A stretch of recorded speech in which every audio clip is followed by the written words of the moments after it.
They say 3% is the racket, 7% is the string, and the remaining 90% is skill. Hello, everyone, I'm your badminton enthusiast. Today, we're testing a 0.65mm string, the TOALSON ION 65. Before we start, take a guess. Where do you think it will land on our string comparison chart? Before diving into the ION 65, let me briefly introduce TOALSON. Many of you may not have heard of it. TOALSON is a brand from Kobe, Japan. While it doesn't have the mainstream recognition of Yonex among serious badminton and tennis enthusiasts, TOALSON is often called the hidden master of strings. It's just not widely known outside of Japan. In its home market, it's as reputable as brands like Gozen. Also, TOALSON has produced strings under contract for Yonex and Wilson, which speaks to its solid R&D and manufacturing capabilities.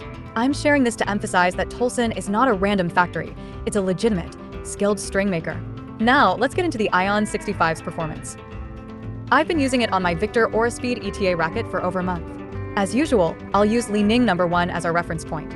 I'll evaluate it based on sound, repulsion, firmness, coating, and tension maintenance. Sound. It doesn't have the sharp, metallic ping of Li Ning #1 or N65. The sound is more muted, closer to the sound of slapping a wall with your palm. Repulsion.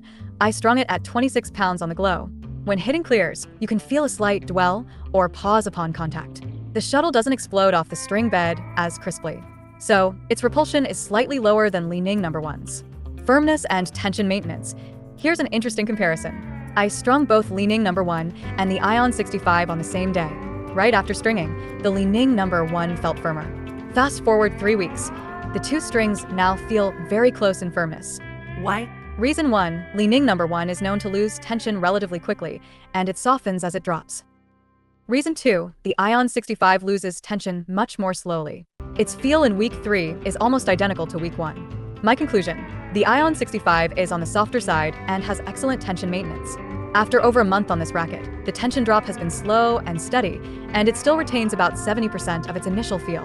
Coating and string movement. The ION 65 has a smooth coating, similar to Li Ning #1. During my month of testing, it occasionally moved out of place, but it was always easy to adjust back.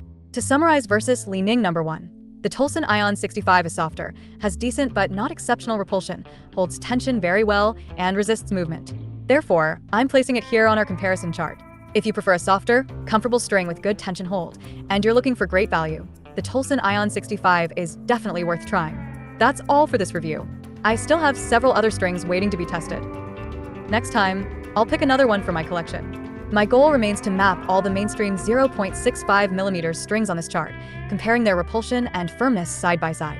Your subscriptions, comments, and likes are what keep me going. If there's a specific string you'd like me to test, please let me know in the comments below.